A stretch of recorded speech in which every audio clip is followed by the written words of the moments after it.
যেই ব্যক্তি রাতের বেলা এই দোয়াটি 3 বার পরে ঘুমিয়ে যাবে, আল্লাহর নবী বিশ্বনবী সাল্লাল্লাহু আলাইহি ওয়াসাল্লাম বলেন, সকাল বেলা যখন আল্লাহ তাআলার বান্দা ফজরের নামাজের মাঝে যখন উঠবে, আল্লাহ নবী বলেন রাতের বেলা এশারের নামাজ পড়ার পরে, খাবার খাওয়ার পরে আল্লাহর বান্দা যদি এই দোয়াটা 3 বার পড়তে পারে, তাহলে আল্লাহ পাক রব্বুল আলামিন সকাল বেলা ঘুম থেকে ওঠার আগে আমার আল্লাহ তাকে নিষ্পাপ মাসুম বাচ্চার মতো আমার আল্লাহ পবিত্র বানায়া দেই।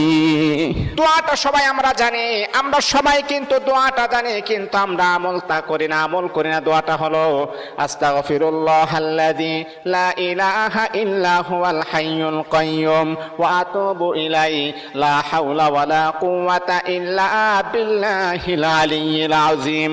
3 বার যদি আপনি পড়তে পারি, ইনশাআল্লাহ আল্লাহ পাক রব্বুল আলামিন আমার আপনার জীবনের সমস্ত গুনাহগুলোকে আমার আল্লাহ ক্ষমা করে দিবেন।